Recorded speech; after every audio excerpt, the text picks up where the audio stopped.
konferenci, na kateri bomo vam predstavili, kako je bila izvedena prva v svetovnem merilu študija, ki je dokazala dobrobit predbolnišničnega zdravljenja s zdravili za rečenje krvi, ki ob miokardnem infarktu oziroma ob srčnem infarktu izboljšajo potem izide zdravljenja v nadaljevanju. Z nami je cel tim, oziroma del tima, ki je sodeloval pri tej raziskavi, tako da najprej vabim k besedi dr. Mišo Fister iz kliničnega oddelka za intenzivno interno medicino, da nam na primeru predstavi, kaj je to srčni infarkt, kaj se zgodi in kako je sploh prišlo do ideje za to študijo. Lepo prosim. Najlepša hvala. Hvala Kliničnemu centru Ljubljana za to, da smo dobili priložnost za to, da lahko tole našo zgodbo delimo s širšo javnostjo. Pred nekaj meseci sva bila z dr. Goslarjem skupaj dežurna in kmalu po prevzemu dežurstva je zazvonil telefon. In na drugi strani je bil en zdravnik, ki reče, tukaj imamo eno gospo, ki jo je začel pred 15 minutami močno tiščati za prsnim košem, bolečina se širi v čeljustnico, v levo roko, potem je prizadeta, potna. Hodila je po cesti in so ji tukaj eni mladi fantje pomagali in poklicali 112. Poslali smo vam že EKG, jaz odprem naš e-mail, kjer pogledam ta EKG in vidim, da gre za take vrste srčni infarkt, kjer se je zelo verjetno ena od teh 3 velikih žil, ki prihranjuje srce, popolnoma zaprla. In v takem primeru seveda je potrebno to žilo takoj čim prej spet odpreti. Kaj to pomeni? Pomeni, da ta del srca, se pravi velik del srca, 1/3 ali pa še več, se takoj, ko se naredi ta strdek, neha krčati. Kar pomeni, da srce začne zelo veliko manj uspe prečrpati krvi. Če pa to dolgo časa traja, potem pa to srčno mišičnino nadomesti nefunkcionalno tkivo, se pravi neko vezivo, in se ta del srca nikoli več ne krči. Kar pomeni, da tak bolnik je lahko invalid, to se pravi veliko manj lahko je zmogljiv, lahko pa v tej fazi celo umre. In ta gospa, ki je prišla, mi smo potem tako rekli, v redu, bomo takoj poklicali kateterski laboratorij, ki deluje v sklopu kliničnega oddelka za kardiologijo, in ekipa je, ki dela urgentne koronarografije, je to gospo že čakala dol, miza je bila pripravljena. Ko je ta gospa prišla v klinični center, je bila tako prizadeta, se pravi, šla je v temu, mi rečemo, kardiogeni šok, ko srce ne zmore več prečrpati dovolj krvi, zato da bi telo obdržalo pri življenju. In v takem primeru je edina medicinska intervencija taka, ki lahko to življenje reši. In ta ekipa dol, dr. Goslar, pa interventni kardiolog za celotno ekipo, so poslikali žile, ugotovili, da je ena žila zaprta. In ta gospa je zaradi te zgodnje intervencije in dodatnih podpornega zdravljenja, ki smo ji ga nudili, ko je prišla gor k nam na oddelek, je bila praktično že čisto v redu. In to je taka zgodba o uspehu, kjer hitra intervencija, se pravi, ko mi hitro odpremo žilo, lahko preprečimo invalidnost ali pa celo smrt. Jaz sem to gospo včeraj poklicala, ker sem jo prosila, če lahko njen primer tukaj povem. In sem vprašala, kako pa ste, je rekla, tako kot prej. In to je za nas največji uspeh, se pravi, da se bolnik, ki je praktično na smrtni postelji, lahko nazaj vrne v polno funkcioniranje. Veliko študij je že raziskovalo to, se pravi, ko bolnik mora priti na urgentno koronarografijo, se pravi v en izmed centrov, ki omogoča to vrsten poseg, 24 ur na dan. In ker pač včasih ta pot dolg časa traja, Slovenija ima to dobro stvar, da je relativno majhna in so kratke razdalje, ampak tudi v Sloveniji včasih nekaj časa traja, je veliko študij že raziskovalo, kako bi pa lahko mi prej odprli to žilo. In ko smo mi pred leti pod vodstvom profesor Noča sodelovali v eni mednarodni študiji, smo ugotovili, da v Sloveniji večkrat pride do tega, da bolniki že pridejo z odprto žilo v kateterski laboratorij. In ko smo začeli ugotavljati, kaj je drugače, je bilo drugače to, da je pri nas že v osnovnem protokolu bil heparin, se pravi eno zdravilo, ki raztaplja strdke, ki ga bolnik dobi na terenu, so ga že vsi bolniki dobili. In to nam je dal misliti in v medicini delujejo stvari tako, da je treba vedno vse dokazati. Se pravi, največji dokaz nam dajo randomizirane študije, se pravi, en program izbere naključno, ta bolnik bo dobil heparin na terenu, ta pa ne, in potem te podatke primerjamo. In zato smo pač mi to študijo naredili. Zelo sem vesela, da smo jo. Dobila je precejšno odmevnost in upam, zelo verjeten bo vplivala tudi na to, kako bodo taki bolniki zdravljeni po celem svetu, ker imamo pač mi smernice, strokovne smernice, ki se jih držimo in če imamo dovolj dokazov, potem pride tudi do smernice. In želim poudariti to, da imamo v Sloveniji izjemne raziskovalce, izjemne zdravnike in upam, da bo naš uspeh spodbudil tudi druge zdravnike in raziskovalce, da vidijo, da lahko tudi Slovenija pripomore k svetovnemu razvoju medicine. Hvala. Najlepša hvala. Z nami je tudi dr. Tomaž Goslan, prav tako iz kliničnega oddelka za intenzivno interno medicino interne klinike. Pa vas lepo prosim, če nam lahko morda malo bolj predstavite rezultate študije. Z dr. Fister sva pa zrasla in začela delati v sistemu, kjer je bilo samoumevno, da bolniki z infarktom že na terenu dobijo heparin. In o dokazih za to intervencijo smo se v bistvu začeli spraševati šele takrat, ko smo videli, da res obstaja razlika med našo obravnavo bolnikov z infarktom pa obravnavo bolnikov v tujini. In ena od razlik je bila ta, da pri nas že dolga leta dajemo to zdravilo o prvem stiku z zdravstvenim sistemom. Odločamo se na podlagi 12-kanalnega EKG-ja, kjer lahko zaznamo zaprto koronarno arterijo. To zgleda tako, da se žila ne napolni s kontrastom in s krvjo in tam srčna mišica odmira.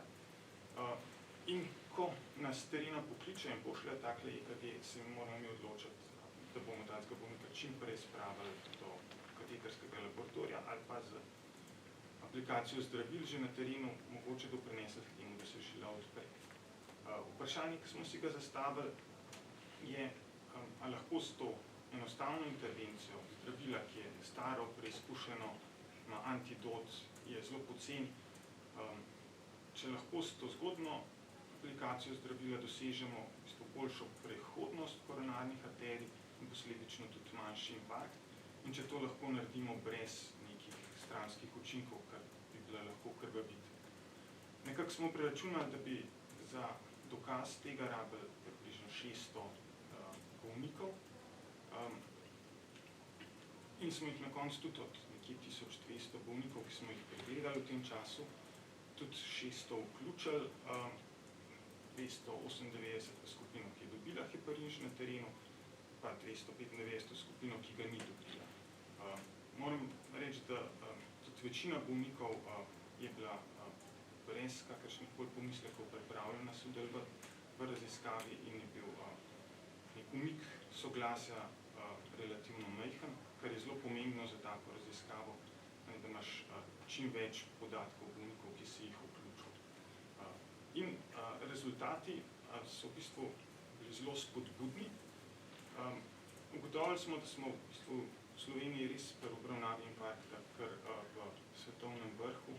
Že časi od pojava simptomov, od prvega stika z zdravnikom so relativno hitri, v povprečju tam nekje med 65 pa 70 minut. In ko enkrat bolnik pride v stik z zdravstvenim sistemom, bo tudi nekje v dobri uri, 65 minutah, v kliničnem centru, kjer se bo ta žila odprla. Manjši kot je tak čas, manjši bo tudi infarkt, boljša bo kvaliteta preživetja in tudi preživetje na koncu. Rezultati so bili pa zelo spodbudni.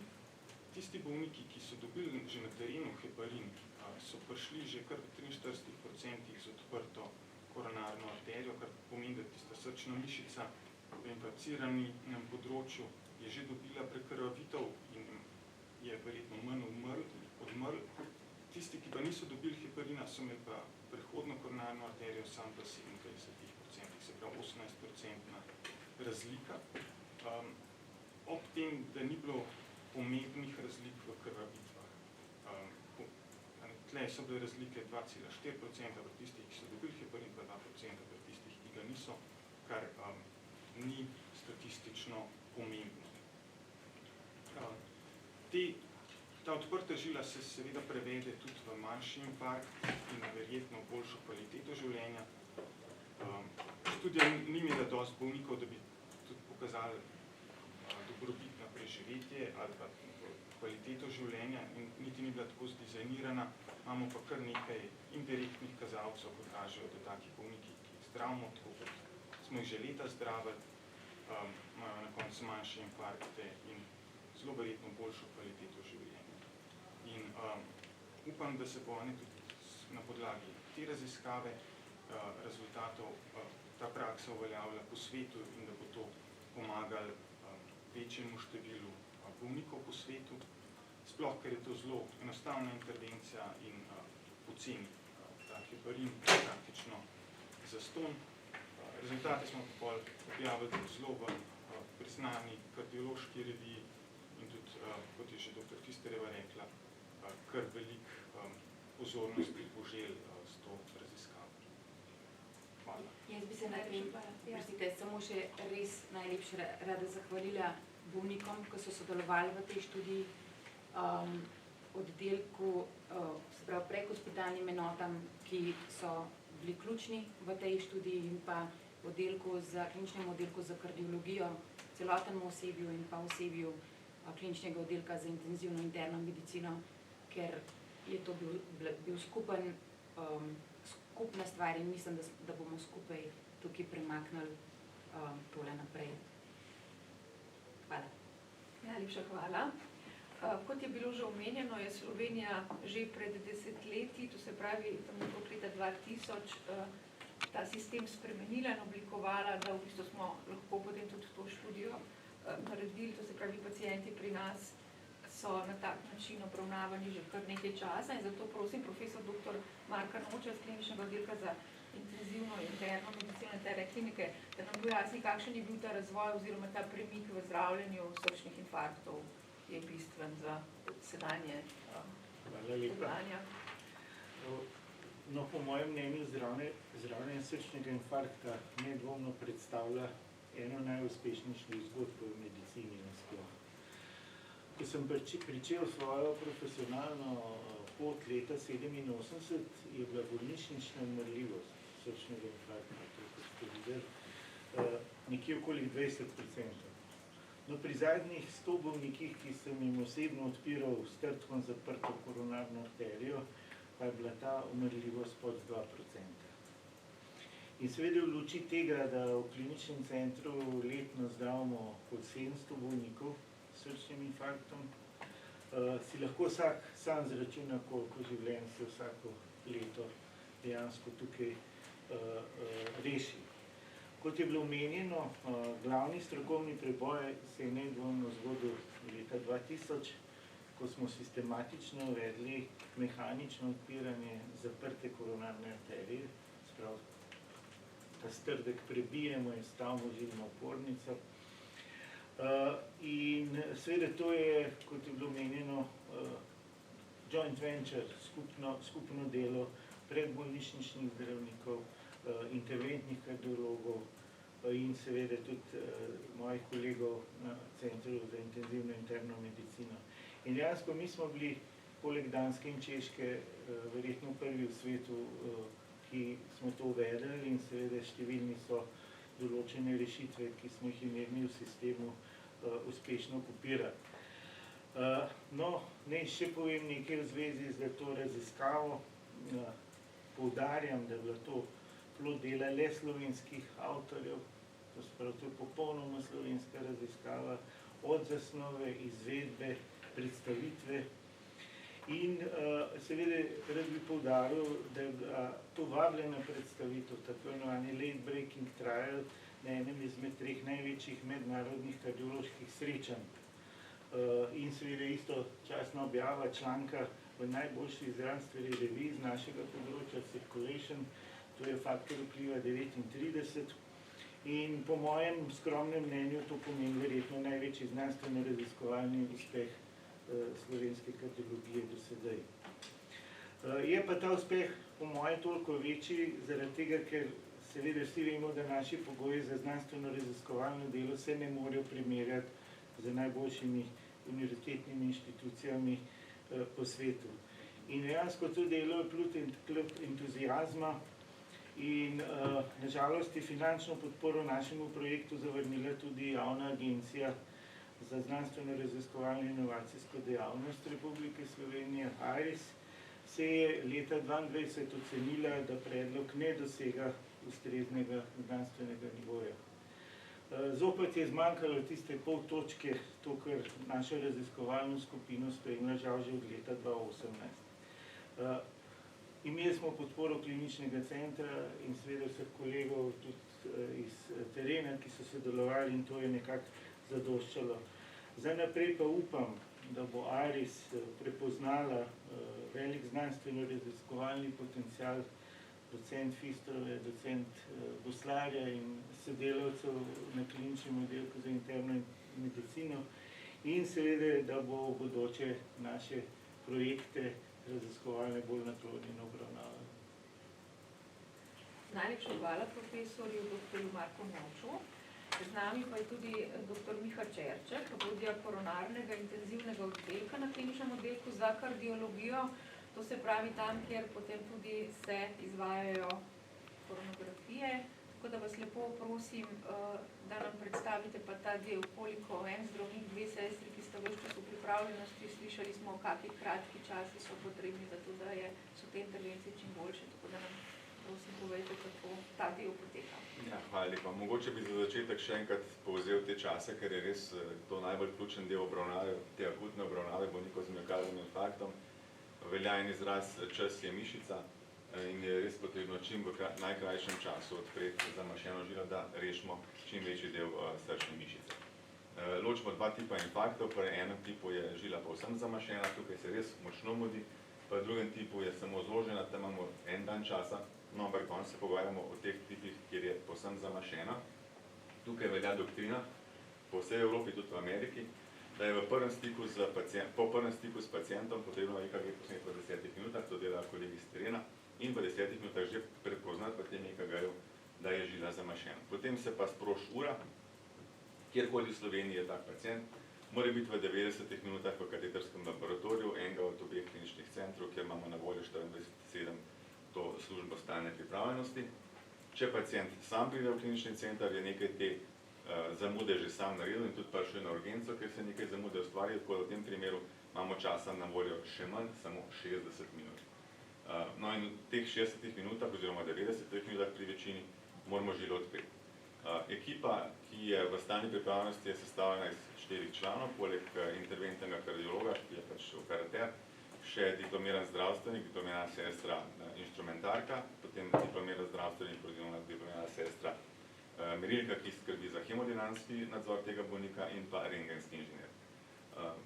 Vsi 4 člani te ekipe smo praviloma doma na klic in moramo biti v pol ure pač dostopni. Odzivni čas je pol ure, v pol ure od klica, kadarkoli pač sred noči, moramo biti v kliničnem centru, v katerskem laboratoriju, pripravljeni na to, da odpremo to zamašeno žilo. Ta stvar, kot je Marko povedal, dobro poteka pri nas že 25 let. V povprečju obravnavamo 2 pacienta na dan, bi rekel, 700 na leto nekje in izidi so dobri.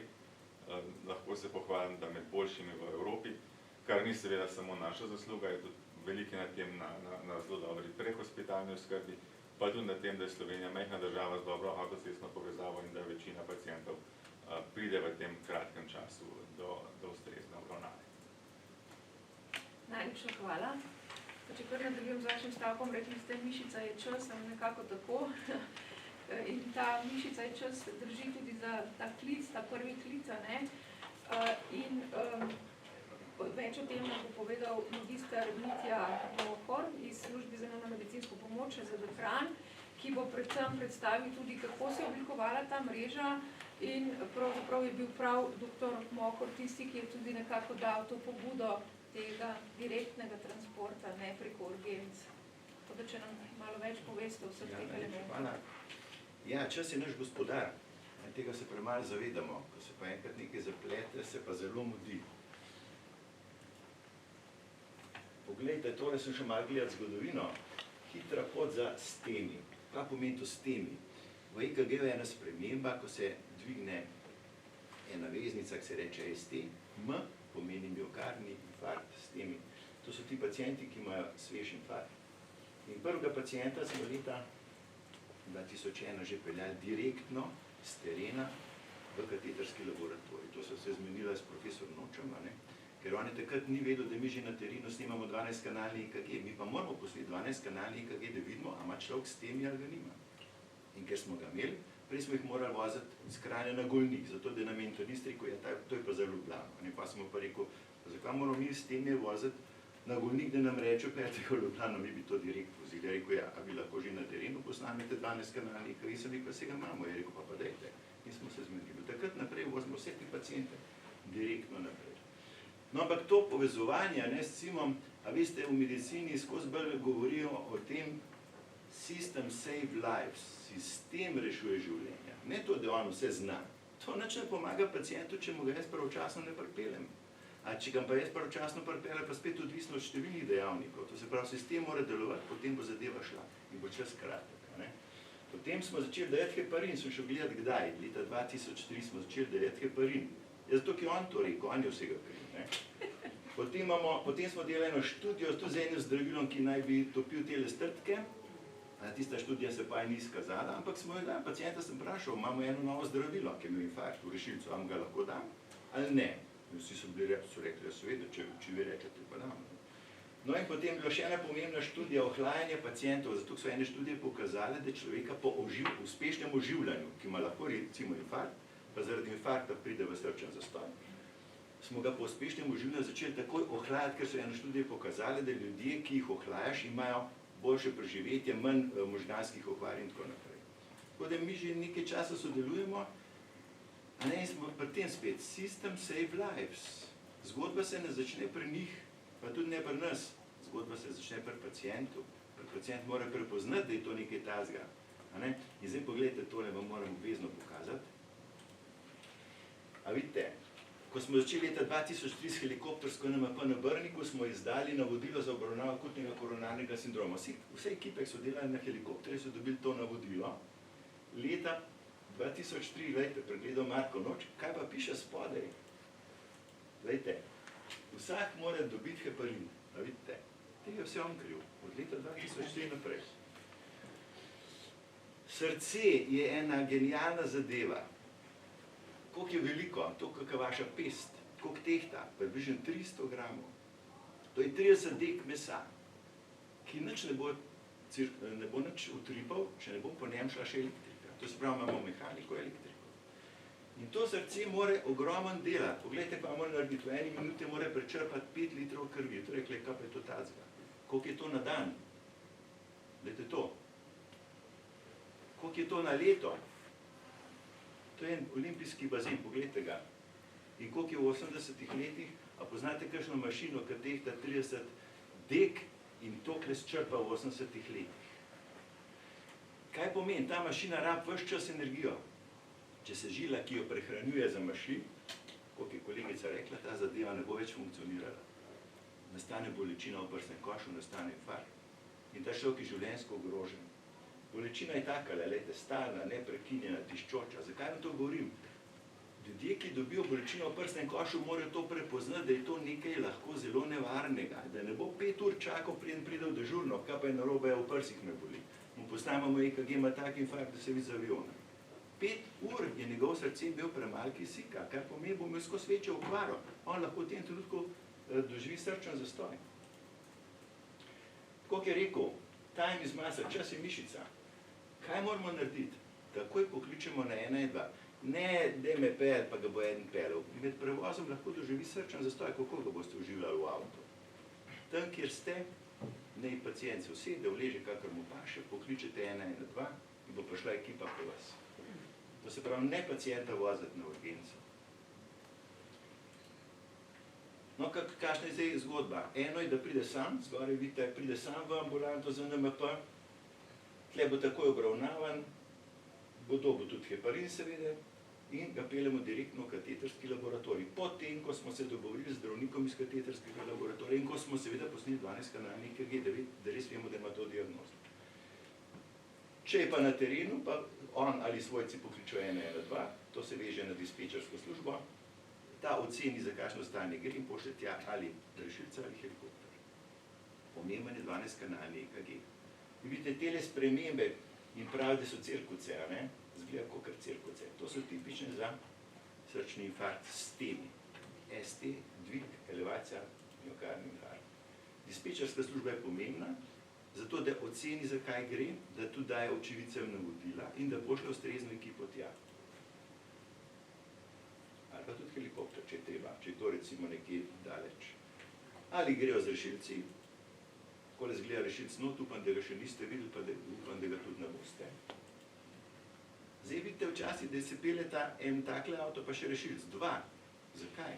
Noter urgentni zdravnik, ko pride na mesto dogodka, zdravnik oceni, a bo moral tega pacienta spremljati, se usede v rešilca in se pelje v bolnico, če pa ni treba, gre pa s tem avtom nazaj in je na voljo za nove intervencije. To je zdaj v bistvu zelo dober pristop. To je bil prva intervencija junija 2003, helikopterske nujne medicinske pomoči. Ta fant sicer nima infarkta, vam povem še to zgodbo.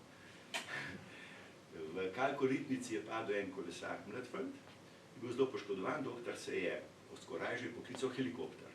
In ko so ga pripeljali v kliničen center, so bili še malo skeptični, a zdaj boste pa takle vozili, a ne se to pa nič ne zgleda. Potem se je izkazalo, da je imel hudo poškodbo in če ga ne bi s helikopterjem peljali, bi lahko umrl. No in od leta 2003 že dajemo tudi heparin pri teh infarktih. In zdaj je zelo pomembna stvar, prvi posredovalci. Mi pokrivamo tudi Zgornje Jezersko. Od Kranja do Zgornjega Jezerska se vozimo približno 35-40 minut. Če imamo srčen zastoj na Zgornjem Jezerskem in čakajo na nas, ta pacient ne bo nas dočakal. Recimo, da ima infarkt, pa naenkrat pride do srčnega zastoja. Po 30 minutah nima smisla oživljati, človek je mrtev. Zato imamo pa na Zgornjem Jezerskem prostovoljne gasilce, ki so bili za to, da jih naučimo oživljati, imajo tudi defibrilator in če se gor kaj zgodi, so oni aktivirani, grejo tja, začnejo oživljati, ga defibrilirajo, ima človek šanse za preživetje. Zdaj smo spet pritisnili stavko, da je čas naš gospodar. In tem ljudem v prostem času nič za zaplačati, zastonj, so ob 2 po noč pripravljeni iti na akcijo in rešiti soseda, ki ima srčen zastoj. Tako jih učimo oživljati, ampak ne učimo jih samo oživljati, učimo jih tudi prepoznati, da je bolečina v prsih pomembna zadeva. In če to delač, jih lahko aktiviramo, da so sam pri njemu z defibrilatorjem. In če bi ta človek zafibriliral, da bi prišlo do srčnega zastoja, ga začne oživljati. Z eno besedo, ne pozabiti, bolečino v prsih je lahko znak nevarne bolezni.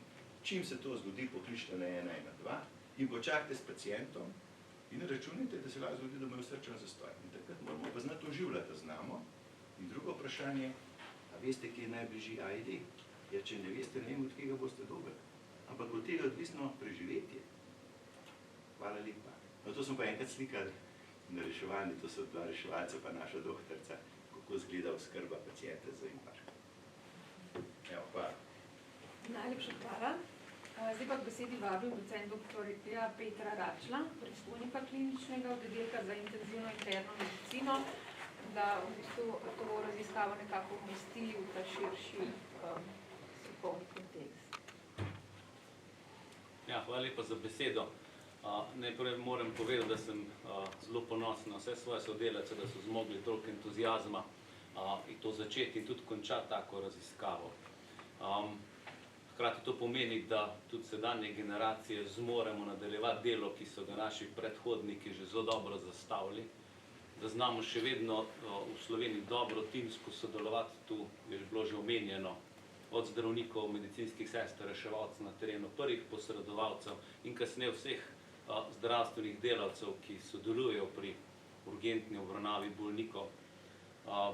Zelo pomembno je, ker taka raziskava, ki smo naredili v Sloveniji, postavlja ne samo klinični center, ampak celo Slovenijo na zemljevid inštitucij, ki zna delati dobro znanstveno raziskovalno delo in to je predvsem pomembno, da bomo tudi našim zanamcem pa bodočim generacijam omogočili, da bodo delali na tem področju, da se bodo lahko povezovali z drugimi velikimi raziskovalnimi inštitucijami v svetu in da bomo lahko sodelovali tudi pri ostalih raziskavah, ki prinesejo takšne spremembe potem pri obravnavi pacientov in kasneje tudi boljšemu preživetju in boljši kakovosti življenja.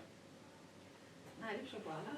In zdaj, da si vabim še docenta dr. Marka Juga, generalnega direktorja Univerzitetnega kliničnega centra, zato ker je to izjemen dosežek tudi za ustanovo Univerzitetni klinični center. Ja, hvala za vaše zanimanje. Točno to ni uspeh kliničnega centra, to je uspeh celotnega sistema, ki pokaže, da če želimo, smo sposobni povezati v zelo učinkovito verigo najrazličnejše specialnosti. Samo pri takem primeru sodeluje približno 10 vrhunskih specialistov, ki potem omogoči preživetje in kvalitetno življenje. To seveda ni samoumevno, to dosegamo 24 ur na dan in zato so seveda potrebni ogromni resursi, predvsem pa predanost ljudi, da želi to upravljati. In z navduševanjem se je ta, bi rekel, želja po izboljševanju izidov zdravljenja prenašala naprej in tukaj je treba se zahvaliti posebno profesor Noču, da je s tem svojim prodornostjo okužil vse svoje sodelavce na oddelku za klinično intenzivno interno medicino, da res razvijajo naprej najmodernejša zdravljenja. Najmodernejša zdravljenja, najbolj vrhunska medicina namreč se ne more zgoditi, če te oddelki ne istočasno vodijo tudi razvoja te iste znanosti. Vrhunskost se ne zgodi sama po sebi, temveč hitro zapade v povprečnost, če se ne ukvarjamo z vprašanji in si jih stalno na novo izprašujemo.